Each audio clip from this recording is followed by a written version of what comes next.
दोस्तों सल्तनत काल में हम तुगलक वंश को देख रहे थे। शुरू करते हैं। अफ्रीकी यात्री इब्न बतूता लगभग 1333 ईस्वी में भारत आया था, जो दोस्तों सुल्तान ने इसे दिल्ली का काजी नियुक्त किया और 1342 ईस्वी में सुल्तान ने अपने राजदूत के रूप में चीन भेजा। इब्न बतूता की पुस्तक रहेला मोहम्मद बिन तुगलक के समय की घटनाओं का वर्णन है। तुगलक के घटनाओं का वर्णन है। इसमें अपनी पुस्तक में विदेशी व्यापारियों के आवागमन, डाक चौकिया की स्थापना, डाक व्यवस्था, गुप्तचर व्यवस्था के बारे में लिखा है।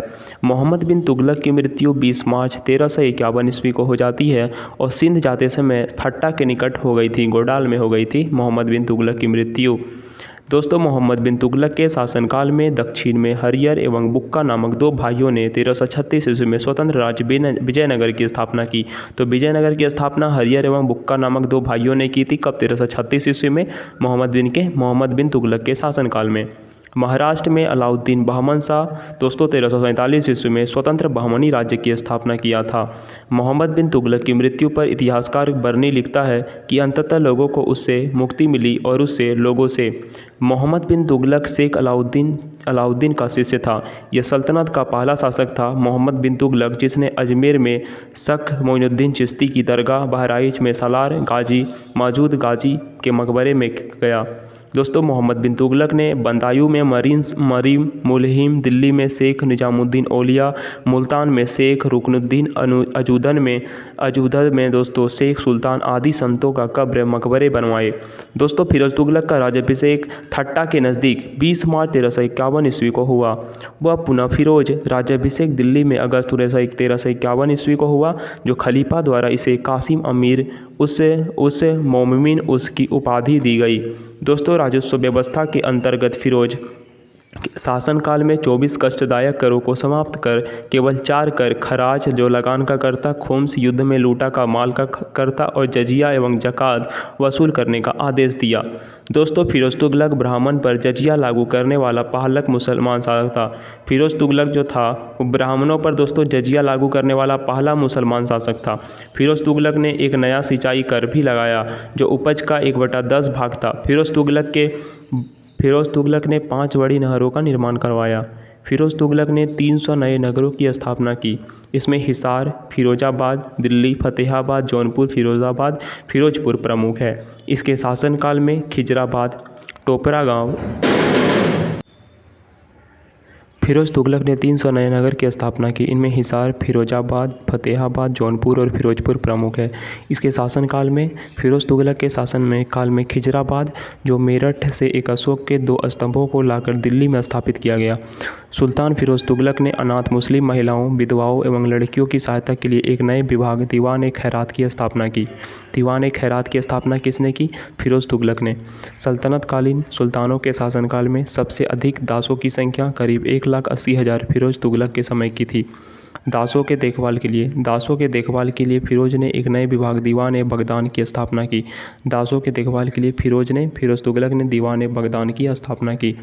इसने सैन्य पदों को वंशानुगत बना दिया। इसने अपनी आत्मकथा फतूहात एवं फिरोज शाही की रचना की। इसने जियाउद्दीन बर्नी एवं शम्स-ए-सिराज अफीफ को अपना संरक्षण प्रदान किया। इसने ज्वालामुखी मंदिर के पुस्तकालय से लूटे गए 1300 ग्रंथों में से कुछ को फारसी में विद्वान अलाउद्दीन द्वारा दलायत फिरोज शाही के नाम से अनुवाद कराया। इसने चांदी एवं तांबे के मिश्रण से निर्मित सिक्के भारी संख्या में जारी करवाए, जिसे अद्धा एवं वीक कहा जाता था। फिरोज तुगलक की मृत्यु सितंबर 1338 को हो गई है। फिरोज काल में निर्मित खान-ए-जहां तेलांगिनी के मकबरा की तुलना जेरूसलम के निर्मित उमर की मस्जिद से की जाती है। सुल्तान फिरोज तुगलक ने दिल्ली कोटला फिरोज शाह दुर्ग का निर्माण करवाया था। तुगलक वंश का अंतिम शासक नासिरुद्दीन महमूद तुगलक था। इस शासनकाल में दिल्ली पालम तक ही रह गया था। तैमूरलंग ने सुल्तान नासिरुद्दीन महमूद तुगलक के समय 1398 ईस्वी में दिल्ली पर आक्रमण किया। नासिरुद्दीन के समय में ही मलिक सुर्ख पूर्वाधिपति की उपाधि धारण कर एक हिजड़ा मलिक सरवर ने जौनपुर में एक स्वतंत्र राज्य की स्थापना की थी। सल्तनत काल में अब सैयद वंश के बारे में बात करेंगे। 1414 से 1451 सैयद वंश 1414 से 1451।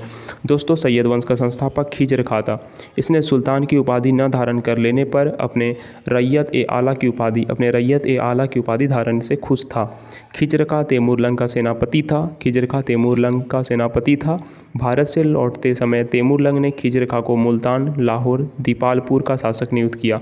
खिजर खां का नियामक रूप से तैमूर के पुत्र शाहरुख को कर भेजा करता था। खिजर खां की मृत्यु 20 मई 1421 को हो गई। खिजर खां के पुत्र मुबारक खां ने शाह की उपाधि धारण की थी। अहिया बिन अहमद सरहिंदी को मुबारक शाह का संरक्षण प्राप्त था। इसकी पुस्तक तारीख़-ए-मुबारक शाही सैयद वंश के विषय में जानकारी मिलती है। यमुना के किनारे मुबारकाबाद की स्थापना मुबारक शाह ने की थी। सैयद वंश का अंतिम सुल्तान अलाउद्दीन आलम शाह था। सैयद वंश का शासन 37 वर्षों तक रहा।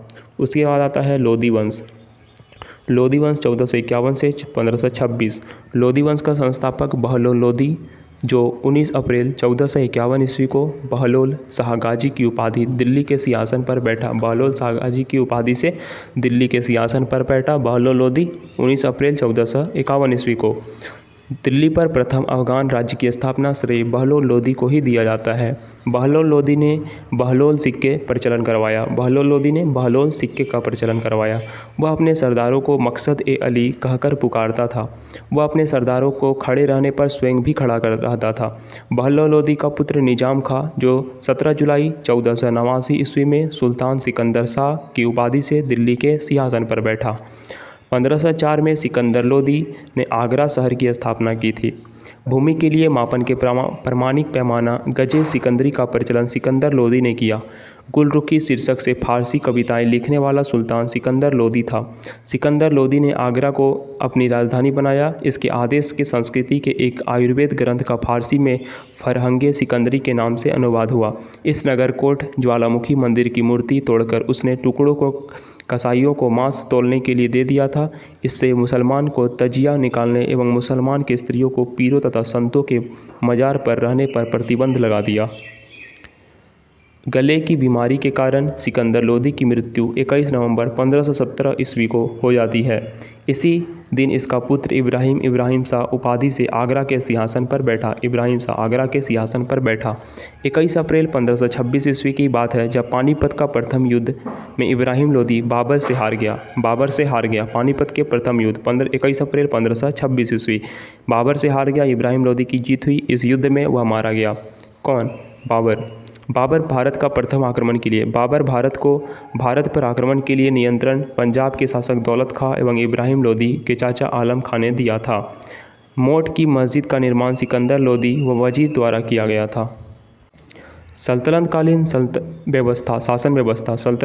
शासन व्यवस्था। केंद्रीय शासन का मुखिया सुल्तान होता था। बलबन एवं अलाउद्दीन के समय अमीर प्रभावहीन हो गए। अमीरों का महत्व चरमोत्कर्ष पर था लोधी वंश के शासनकाल में। सल्तनत काल में मंत्रिपरिषद को मजलिस-ए-खलवत कहा गया। मजलिस-ए-खलवत की बैठक होती थी। बार-ए-खास इसमें सुल्तान सभी दरबारियों, खाना अमीरों, मालिकों और अन्य रईसों को बुलाता था। बार-ए-आजम सुल्तान राजकीय कार्यों का अधिकांश भाग पूरा करता था। मंत्री एवं उसके संबंधित विभाग की बात करें, जैसे वजीर, प्रधानमंत्री राजस्व विभाग का प्रमुख होता था। मुशरिफ-ए-मुमालिक महालेखाकार प्रांत एवं अन्य विभागों से प्राप्त आय एवं व्यय का लेखा जोखा करता था। मुशरिफ-ए-मुमालिक। बात करते हैं मजूम आदर की, तो ये उधार दिए गए धन का हिसाब रखना इसका काम था। मजूम आदर का खजीन कोषाध्यक्ष होता था। आरिज-ए-मुमालिक दीवान-ए-अर्ज अथवा सैन्य विभाग का प्रमुख अधिकारी होता था। सद्र उस सुदूर मंत्रिमंडल का कार्य था। धर्म विभाग एवं दान विभाग का प्रमुख कार्य। काजी-उल-कजात सुल्तान के बाद न्याय का सर्वोच्च अधिकारी। काजी-उल-कजात। बरीद-ए-मुमालिक गुप्तचर विभाग का प्रमुख अधिकारी। वकील-ए-दर सुल्तान की व्यक्तिगत सेवाओं की देखभाल करता था। दीवान-ए-खैरात दान विभाग होता था। दीवान-ए-बगदान दास विभाग होता था। दीवान-ए-इस्तिहाक पेंशन विभाग का कार्य होता था। दीवान-ए-मुस्तफरा वित्त विभाग। दीवान-ए-मुस्तखराज वित्त विभाग। दीवान-ए-कोही कृषि विभाग। दीवान-ए-अर्ज सैन्य विभाग, दीवान बगदान, दीवान खैरात। दीवान बगदान फिरोज़ शाह तुगलक बनाने वाला सुल्तान था। दीवान इस्तिहाक फिरोज़ शाह तुगलक बनाने वाला सुल्तान था। दीवान खैरात फिरोज़ शाह तुगलक बनाने वाला सुल्तान था। और दीवान बगदान फिरोज़ शाह तुगलक द्वारा बनाया गया था। राजस्व कर व्यवस्था, उसर मुसलमानों से लिया जाने वाला भूमि कर था। खराज गैर मुसलमानों से लिया जाने वाला भूमि कर था। ज़कात मुसलमानों पर धार्मिक कर संपत्ति का 44वां हिस्सा था। जजिया गैर मुसलमानों पर धार्मिक कर था, गैर मुसलमानों पर। सल्तनत काल में बारूद की सहायता से गोला फेंकने वाली मशीन को मंगलीफ और अराद कहा जाता था। सल्तनत काल में गोला फेंकने वाली मशीन को मंगलीफ और अराद कहा जाता था। अलाउद्दीन खिलजी ने इक्ता प्रणाली को समाप्त किया था। इक्ता प्रथा को दोबारा शुरुआत फिरोज़ शाह तुगलक ने किया था। और सल्तनत काल में अच्छी नस्ल के घोड़े तुर्की, अरब एवं रूस से मंगाए जाते थे। हाथी मुख्यतः बंगाल से मंगाए जाते थे। सल्तनत कालीन शरीयत कुरान एवं हदीस पर आधारित था। मुस्लिम कानून के 4 महत्वपूर्ण स्रोत थे, जैसे कुरान, हदीस, इजमा और कयास। सुल्तान सप्ताह में 2 बार दरबार न्याय करने के लिए उपस्थित होता था। सल्तनत काल में लगान निर्धारित करने की मिश्रित प्रणाली मुक्ताई कहा गया। और भूमि की नाप जोख करने के बाद क्षेत्रफल के आधार पर लगान का निर्धारण मसाहत कहलाता था। और इसकी शुरुआत अलाउद्दीन ने की थी। पूर्णतः केंद्र के नियंत्रण में रहने वाली भूमि खालसा भूमि कहलाती थी। केंद्र के नियंत्रण में रहने वाली भूमि खालसा भूमि। अलाउद्दीन ने दान दी गई भूमि अधिकांश भूमि को छीनकर खालसा भूमि में परिवर्तित कर दिया। देवल सल्तनत काल के अंतर्राष्ट्रीय बंदरगाह का रूप प्रसिद्ध है। तो यहाँ पे सल्तनत काल समाप्त हो जाता है। नेक्स्ट वीडियो में हम बात करेंगे विजयनगर साम्राज्य के बारे में। आई होप ये वीडियो आपको पसंद आई होगी। और भी इस तरह के वीडियो देखने के लिए चैनल को सब्सक्राइब कीजिए। धन्यवाद।